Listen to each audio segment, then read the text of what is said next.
all the best. In Greek, we say kalotaxido. Let the book has a good journey. Thanks a lot for being asked, and let me also thank our Dean, François Artalomagné, for joining us today. Please, Andrew.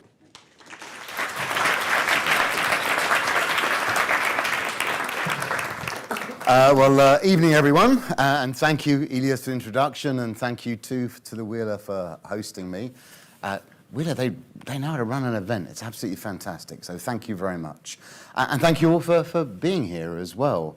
Nice to see some familiar faces and some new faces too. It's a bit strange being here. I'm kind of used to sort of talking at London Business School, but I spent a long time writing a book, and you're kind of on your own writing a book. You're printing the book out, reading it yourself, correcting it yourself. You hand it over to a publisher, and then a year later I'm standing here in front of a whole bunch of people trying in 25 minutes to explain what the book's about. So let's see how we get on. And I thought before launching into what the book is about, I would begin by telling you a little bit about why I wrote the book, or what I'm trying to achieve with the book. And the first thing I want to try and achieve with the book is to elevate longevity, adapting and adjusting to the longer lives we have, right up there with AI and climate change as an absolutely key individual and collective priority. We hear a great deal about AI and climate change, how it's important for our future, and how we have to change to adapt to the future, to achieve a good future, all of which is absolutely true, but we don't see much about adapting to longevity and the long lives we've got. And I want to try and persuade you in this book in the next half hour that a fundamental change has occurred to the length of life that means that that is just as important as AI and climate change.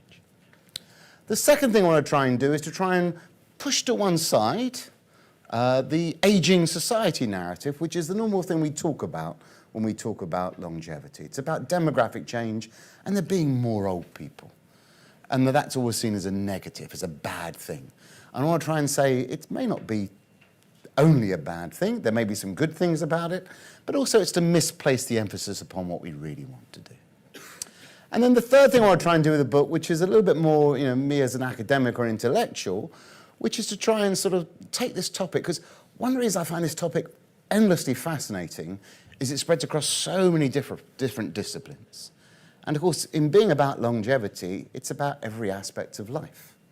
And I kind of like to think about systems and trying to get patterns and force things together. And there's lots of books written about longevity. Heck, I've even written some of them. But they tend to focus on one aspect. And I want to try and see to what extent we can put it all together in a thematic way so help elevate it up there with AI and climate change. So that's the three things I want to do. And that third one, the sort of the systematizing, is a little bit personal because it's very much my way of thinking. And that's the other thing I really like about this topic. Because demography is about life and death. And there's nothing more personal than life and death. And actually, I think that's sort of the striking thing about this trend, which is why it's so weird it gets ignored so much, is it's something that's going to transform, it has transformed society, but it's really about each and every one of our lives in a really, really personal way. So let me begin with the talk itself, and let me begin here. I'm going to begin with the aging society story, which is the familiar story, the familiar narrative. And demographers would tell us there's a demographic transition. We're going from a situation where we have a high fertility rate and a high death rate to a low fertility rate and a low death rate. And in that transition, a couple of things happen. The first is this huge increase in the world's population. So these are United Nations charts showing the population from 1950 and their projections out to 2100. And you can see there's this enormous increase in the world population. I'm not so sure of the UN projections out to 2100, but that's a story for another day. Clearly the world population has increased enormously. The other feature that is always noticed about this chart is if you draw a horizontal line going across, say I'm 58, so let's have 59 as defining being old, or 60 or 65, whatever age you want to actually use, you can see that one of the really big changes has happened is there's an enormous increase in the number of old people, both in absolute and in proportional terms. So we've got this massive increase in the population, and we've got this big increase in the number of old people. And that aging society story, and the economists in the room will know this, is always seen as a bad news story. I don't know, if I say to an aging society, how do you emotionally feel about that?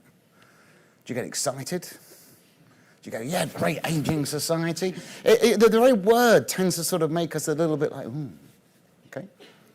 Now, I'd say I think it's an extraordinary story in economics. So basically what we say is there's all these old people. Old people are a problem. They get ill. They don't work. They need a pension. They're a burden. We even have a thing called the old age dependency ratio. And one of the things I want to try and sort of say is that we underestimate the capacity of older people, and we underestimate the capacity of our own later years. And that's absolutely enshrined in this aging society story. And let me just sort of emphasize that fact we underestimate the capacity of older people, because I bet when we come to questions, we are going to repeatedly underestimate the capacity of older people. So I'll just put that out there for the time being. This aging society story is always one about decline. We're kind of a bit messed up on the word aging. In fact, in the book, I try and sort of unpick that a little bit. Because we go from aging to old, to very old, to end of life, to decline. It's all about decline. And I think that's a remarkable way of looking at one of the greatest achievements of the 20th century. We now mourn the loss of fewer infants. We see fewer parents snatched away in midlife and more grandparents meeting their grandchildren. And economists say, it's a problem. Now, there are problems with it, definitely, and we all know what those problems are. But to see it only as a problem is a real challenge. And I think at this point it's useful to introduce Thomas Malthus. Malthus was a political economist. He taught at Haileybury College. And economics is known as the dismal science. And Malthus is really dismal, okay? So what Malthus is famous for is his book he wrote in 1798, where he basically says, we've got a problem with population. Our ability to support the population can't keep up with population growth. Population grows exponentially, our ability to create resources grows linearly. As a consequence, we will repeatedly find ourselves with starvation, with disease, with war, and that is necessary to keep the population in check, these Malthusian checks. And it's a really dismal story that we can't support this large population. And when Malthus was writing, the world population was just under 1 billion. Last year, it reached 8 billion. Okay? Now, Malthus was smart enough not to give a number and a date to his forecast as to when we would reach a population we couldn't sustain. And clearly, there are very real problems around the environment and sustainability. But it's pretty obvious that Malthus's pessimism was broken.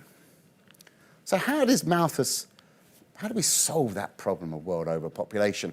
And how are we going to solve the problem of environmental change? Well, very simply, in a very crude way, we solved Malthus's problem through ingenuity, investment, innovation, and institutions. We effectively had the Industrial Revolution. New ideas, new institutions, new investment, and all those changes meant that every person could be more productive, which supported a larger population. And not only was every person more productive, they were so productive, they actually created more resources than they needed, so we can invest in health and education and become ever more productive. So why am I talking about Malthusian problems of overpopulation? Well, the aging society story has got a whiff of Malthus about it. It says our life is getting too long. We can't create the resources to support this life. That's why we've got a pension crisis. This is why we've got a health problem. That we're kind of living too long, and there's too many old people. The joy of tackling infant mortality and midlife mortality, of living for longer, is turning to this collective shortage of resources that every country in the world is experiencing.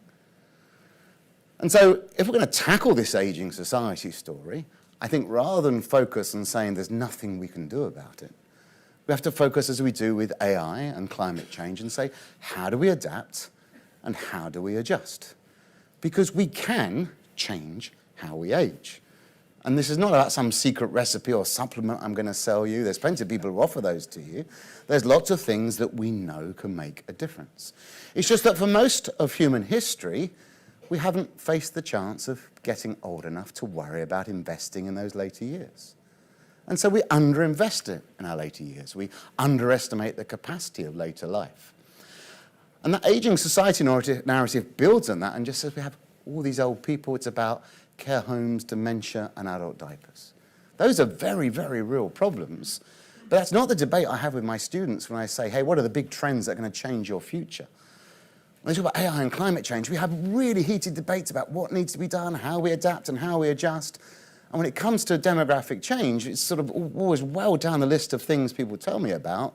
It's said without any enthusiasm or interest whatsoever.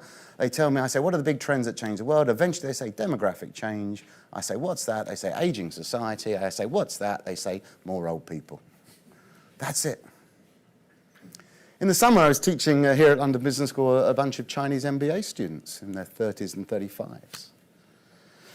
And I was showing them Chinese demographics, which are an extreme version of this aging society. In 40 years' time, the Chinese population will be 400 million people fewer, from 1.4 to 1 billion.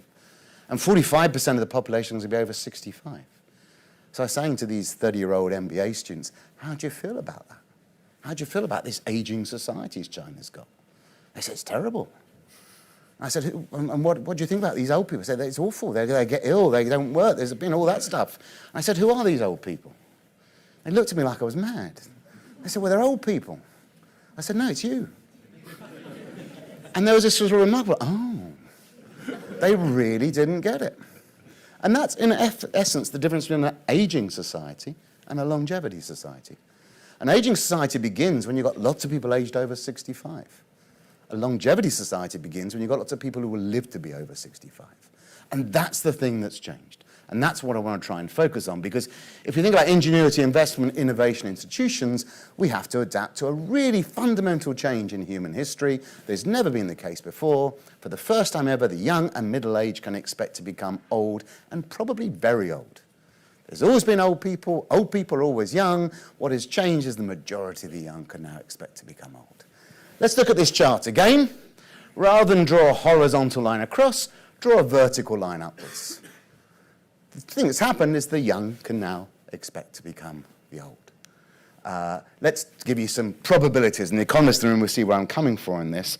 In fact, let's not talk about this one for now. When the book came out on Thursday, I was on Radio 4, the Today programme, and I was on with Joan Bakewell, who's a very famous British media intellectual commentator. I think she's 91 in a couple of weeks' time. She's cracked longevity. I mean, she really was deeply impressive. But in going along that morning, I looked at the data. When she was born in 1933, the chances of a newborn girl reaching the age of 91 was 3%. You go to the UK Government Office for National Statistics website, their life expectancy calculator, you type in life expectancy for a newborn today, and basically the children born today have a 50% chance of living into their early to mid-90s. And that's under pretty conservative assumptions about future trends. So we go from 3% chance of making it to 90 to a 50% chance of making it to 90. These are similar to the probability of a 20-year-old making it to 70, 80 and 90, assuming no further progress, assuming what's called period life expectancy, and look at the change. The analogy I always give is the following. I'm going to talk about London and rain. Forgive me if you heard me give this metaphor before, but I'm keen on it. You know, I'm a Londoner, I love London, but it rains a lot. So I look in the morning, and if there's a 10% chance of rain, I don't bother with a raincoat or an umbrella. If there's a 30% chance of rain, I'll pack one of those small umbrellas, won't bother with a raincoat, and I'm kind of prepared. If there's an 80% chance of rain, I've got a big raincoat and a big umbrella. 10, 30, 80%, depending upon probability, I do things differently. That's the probability of a 20-year-old in Sweden making it to 90 in 1851, 1951, and today. And that's it. When you've got this really big probability of becoming old, suddenly things are very, very different. You've got to invest in that future much more. You have to think about the life course differently. And of course, we've structured our life assuming that most people don't make it past 70, 80 or 90. And the problem is all the life expectancy gains are now coming at those age groups. What has sort of happened is a first longevity revolution has come to an end. Due to remarkable past improvements, globally, life expectancy is now 71. That's global life expectancy. Of course, in the rich countries, it's even higher. And so we now need a second longevity revolution to happen, which is we need to change how we age. Because the thing that the aging society story is worried about are real. How do we deal with declining health? How do we deal with declining relevance? How do we make sure we don't outlive our assets, our relationships, and our sense of purpose? But if we can change how we age, if we can invest more in our future, we can age differently. And the aging society story is all about decline. It assumes that aging is fixed and you can't do anything about it. But there are things we can do It's just we need to not underestimate the capacity of our later years. We need to not underinvest in that. And I'll try and go through what some of those issues were. Aging society begins when everyone's aged over 65. Longevity society begins when you can expect to live beyond 65. It's simply a question of probabilities and where you put your resources. So we have a little syllogism here, a little simple logical argument. I hope, in a way, I've persuaded you through data, and I can drown you with data if I wanted to, that you can now expect, on average, to become the very old. The majority of children born today will live into their 90s in the UK, for instance. But we fear getting old. That aging society, that negative story taps into something very real. You know, we've all got family members who have dementia or who are struggling in later life. We worry about that. We worry about outliving our health, outliving our skills, outliving our finances, outliving our relationships, outliving our sense of purpose in a world that doesn't really help us maintain them for a long time. So what are you going to do now to ensure you age well? Because in a long life, particularly in terms of health, the key thing now is to age well. Aging is malleable. We can do something about it. We need to remain evergreen. And of course, if we underinvest in our later life years, if we underestimate the capacity of older people, then we get the very outcomes that we fear. We end up outliving our health, our wealth, our sense of purpose, our skills, our relationships, etc. So just as we have to adapt and adjust to AI and climate change, we have to adapt and adjust not to an aging society, but to a longevity society. The really, really interesting change is not there's a lot more old people, that's certainly true, but the really big change is you've got more years ahead of you.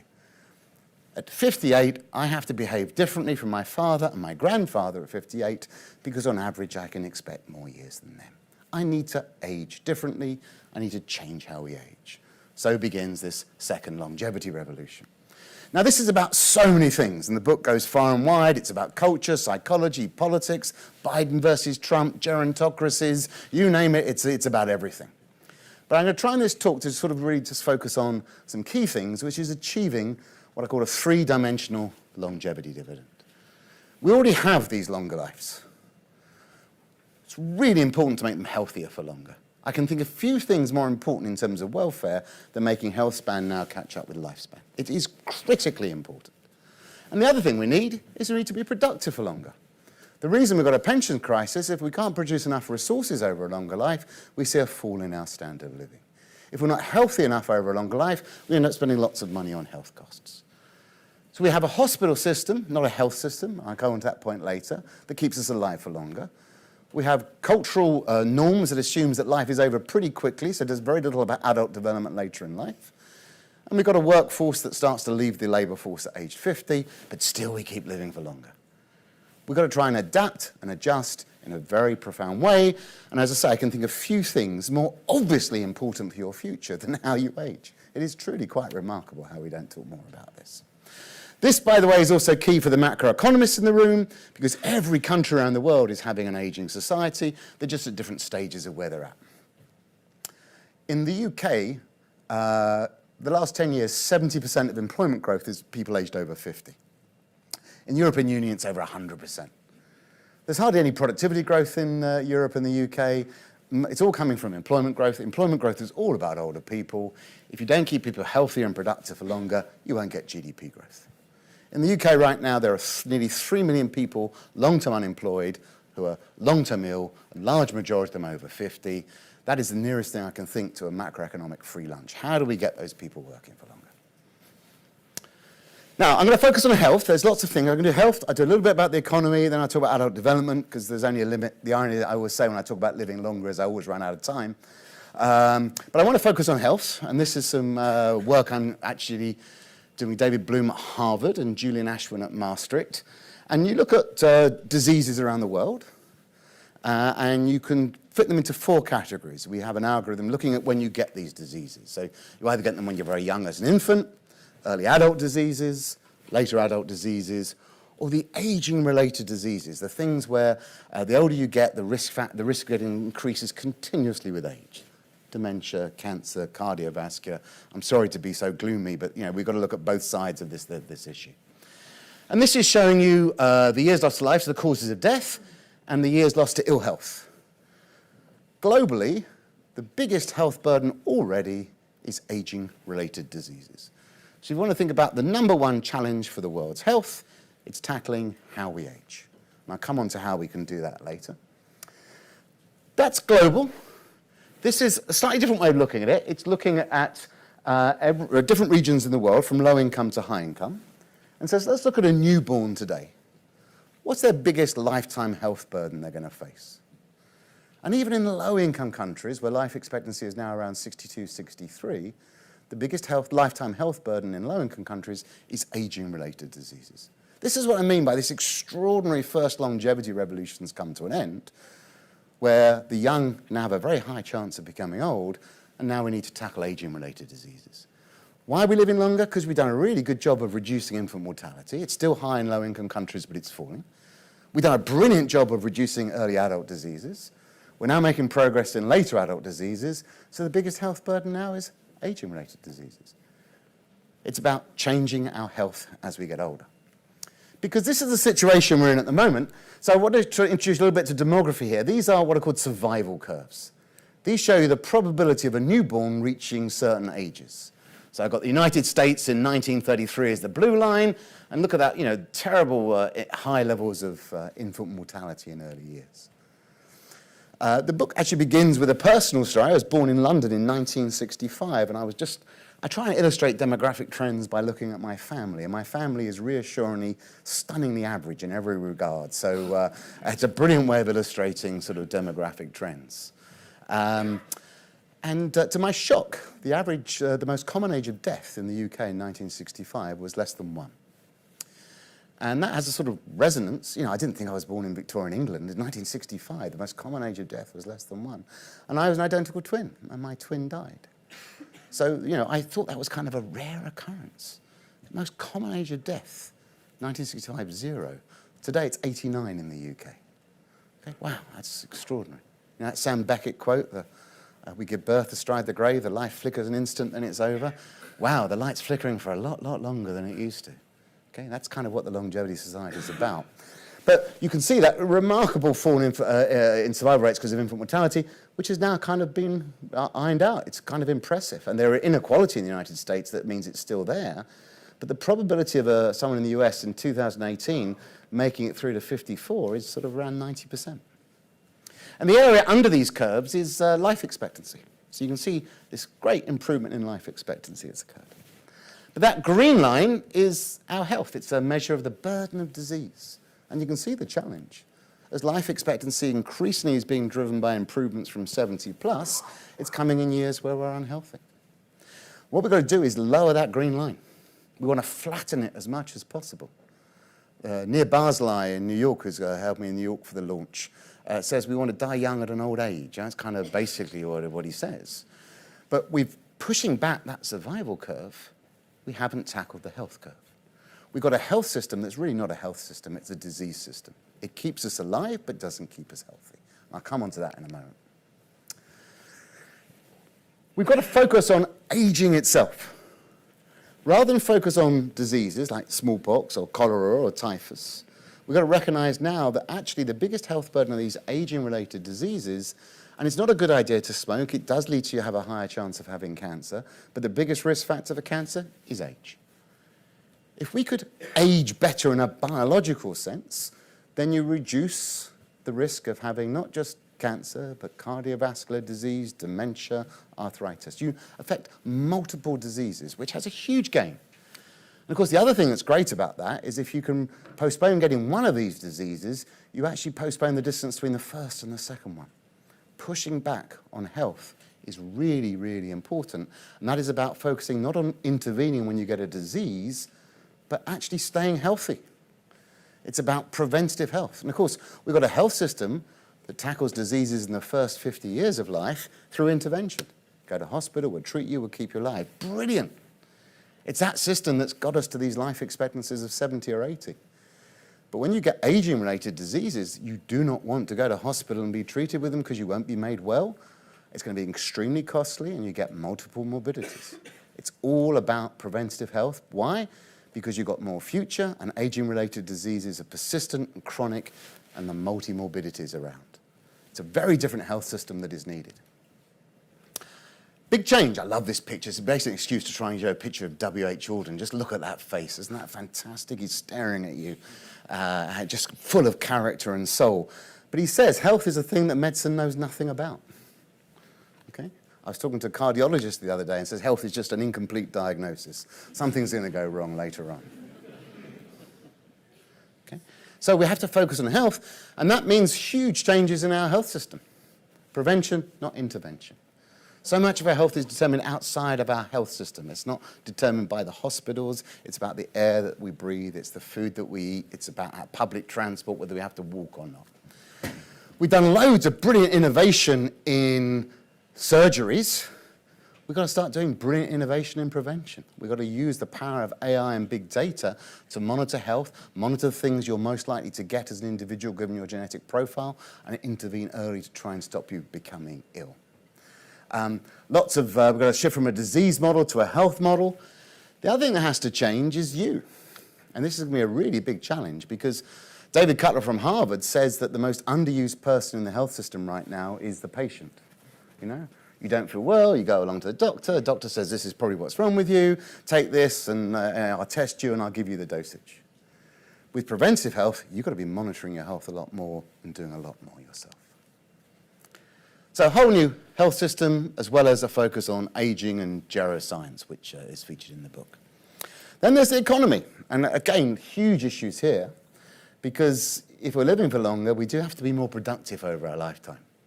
And that's either being more productive in the years we work or working for more years. And you kind of can't really overcome that logic. So governments around the world are trying to raise the state pension age. I kind of get that. But it's, to me, not really solving the problem.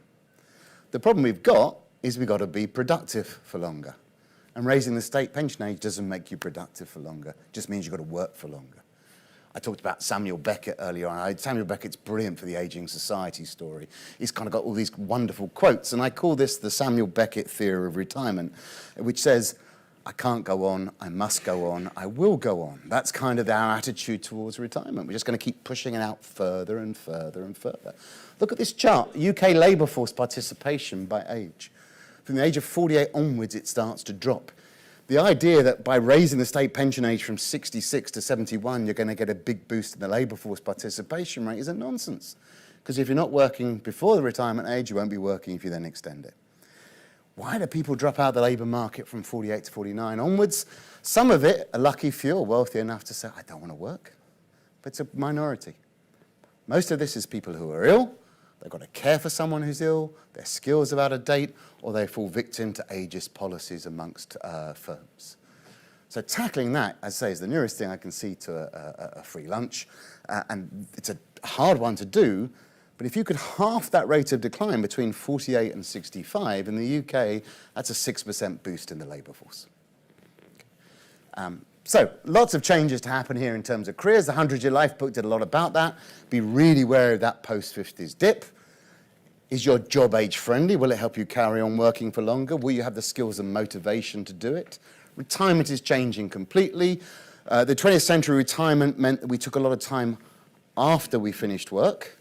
As longevity increased and the retirement age stayed the same.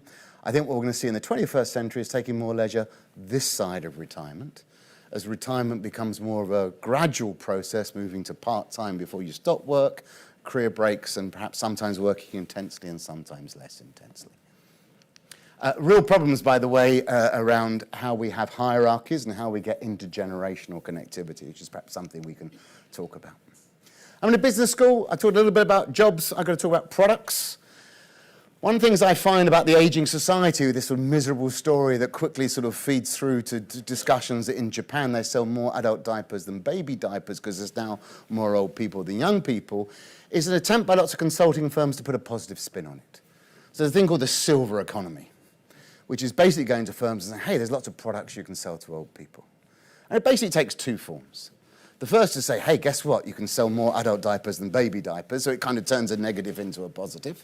The other is say, look, older people like cruises, they like Rolling Stones reunion tours, they want to have fun, and these people have got lots of money and they're very, very wealthy. I want to talk about not the silver economy, but the evergreen economy. Because in a world where you will become old and you worry about outliving your health, your wealth, your finances, your skills, your purpose, your sense of engagement, you want to spend money to remain evergreen. Yes, I will spend money if I'm misfortunate enough to get dementia and need someone to care for me. I will spend a fortune to avoid getting dementia. And so this, to me, I think, is the products and services. Business is the distribution arm of social change. Yes, we need individual change. Yes, we need government policy. But the products and services needed for support us to have a longer life and a healthier life, that's what I call the evergreen economy. Just want to finish a little bit with some sort of wider thoughts, because Simone de Beauvoir in the 1970s wrote this brilliant book called Old Age, and she's angry. She's really angry. She's angry about marginalization. She's angry about prejudice. And I think this is a great quote. People are often advised to prepare for old age, and if that merely applies to setting aside money, choosing the place for retirement and laying on hobbies, we'll not much be better for it. What's the point of living a long life? I often get people say, well, why do I want to live a long life? And I say, well, I don't know. It's up to you to work out yourself. But we've got to have a purpose. And one of the interesting things I think about longevity is because we underestimate the capacity of older people in later life, we're not quite sure what they do. And that's what de Beauvoir was angry about. She was talking about a society which started to dislike death, had introduced retirement so older people were unproductive, and said there's no role for older people anymore. What is their point? So we invented sort of, retirement homes for them, said, look, you can all go there. But if we're all expecting to live into our 90s or even beyond, what is the point? Now, of course, the point of a long life is yours to discover. It's not mine. I mean, each person's going to do different things. I'm very against the concepts of successful aging.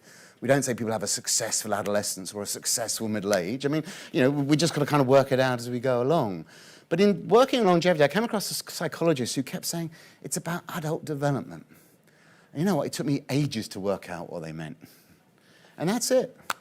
If you're healthier for longer, if you're more productive for longer, if society gives you options, you can develop as an adult. My father was never a teenager. Teenagers were invented in 1937. He went from being a child to being an adult. Adult development was done very quickly. My children are developing at a slower pace than I did in terms of taking on that full remit of adult responsibilities. But actually, if you're living longer and you've got more years ahead of you, you'll be developing and changing as a person. David Bowie once said that the point of aging is the miraculous process whereby you become the person you're always meant to be. And of course, typical Bowie, it's both brilliant and copied from someone else. It's from Pindar. And Pindar just said the point of life is to become who you are, having discovered what that is. And we so don't think of old age as a time when people can change, evolve, and develop. We sort of think it one as just in terms of decline. So this, I think, is the fundamental value of a later life. And with that comes all sorts of cultural shifts, really big cultural shifts. I've kept emphasizing we have to stop underestimating the capacity of older people and our own later years, because if you do, you will underinvest in them, and guess what? You won't have much capacity when you reach them. We have to work out new narratives. We have to move away from the ageism that is so redolent. The 20th century basically medicalized old age and made it very heavily about decline. And not everything declines with old age. Okay? But the other thing that I think is really key is that we're wedded to this concept of chronological age, which is pretty modern in history. It's only with record-keeping, numeracy, and literacy that we started looking at our year of birth. But really, longevity says there's two other concepts of age which are really important. Prospective age, how many more years you've got to come, and your biological age, how are you aging? And both of those suggest that we should be behaving differently. As I said, at 58, I need to behave differently from my father because I've got more years ahead of me. That's that prospective age. In the UK, we talk about an aging society. The average Brit has never been so old, never had so many years left to live. That's a complicated situation to be in. And then, of course, biological age we know is malleable, and maybe even more malleable than we imagine if you look at some of the science that is coming along. And because of that, we can change how we age. So much of our stereotypes about aging come about because life was short and education was limited. But if we're living longer, we have to experiment more. Take things like simple financial rules that say, hey, switch into safe assets when you hit 60. Well, you've got 40 years ahead of you. Why would you do that? And that's not just about assets. It's about all sorts of things in life about taking risks. But I think this is the key one, I think, at the end here, which I think is the really big problem. and I had a quote by Proust, but I cut that out. We see aging as an event. We see being old as a state. And the older I get, the more I realize that's wrong. No one tends to self-identify as old in my experience. And that problem with the aging society is we think it's about being old and end of life. Aging is a process. It begins in utero. It's a process that is malleable and you can change. And somehow the notion that aging is an event that is triggered and you become old and you used to be young is deeply wedded in the aging society story. It's why those Chinese MBA students sort of said, oh, aging societies, that's nothing about me. Aging is a process. What you do now is linked to your future. And with more future ahead, we've got to focus on that process and think about it as a recursive and as an optimizing, and think, what do I hand over into the future? And let me now truly nearly come to now. I just want to finish one kind of weird thought. And I kind of like, there's a, I think there's something very mundane about this topic, which is literally, do you eat fresh vegetables? Do you have breakfast? How do you exercise? But it's also something quite fundamental when I begin by saying, hey, we've got to change how we age. Because that's a radical departure for humans. And there's something about tackling aging which is quite unique to aging and not with other diseases. When you get better at tackling infant diseases, you're less interested in infant diseases. You're now interested in midlife diseases. When you get better at tackling midlife diseases, you're now interested in the diseases of aging. What's interesting about aging is the better we get at aging, the more we're going to push aging into the future, and we remain continually interested in aging. So it's really quite fundamental. When we're ill in our 80s and 90s, no one wants to live to 100. But if we find a way to be well and prosperous in 80s and 90s, bring on 100. And then, of course, if we're ill in 110s, we don't reach 120, but if we're well in 110s, then bring on 120. So I'm not here to tell you they're all going to be living to 200 or 300 or anything of that form, but there is something really quite dramatic at this moment in human history, because if we get better at aging, we're going to want to age more. And so we've got this sort of competition going between human ingenuity and human biology. I have no idea who's going to win out. I know for sure that we can age better. The huge inequalities in society tell us that we've got people who are in their 50s and 60s who don't need to be. And we know that there are people who are well in the 90s and people who aren't, and we think there's something we can do about that. But this virtuous circle says we may be entering a really quite dramatic time. But then, remember I said this was an aggregate thing that's about you as an individual? So this is my point about bringing it back to you as an individual. There's the whole crowd, and then there's you. 80%, 20%. Up until about the age of 85, the best estimates are that 20% of how you age is genetic, 80% is about your behavior and your environment. Wow. Just think about that. I've just said that you're hopefully likely to get old, we fear getting old, and 80% of how you age up until around 80 is due to your behavior and your environment. So what are you going to do to be evergreen?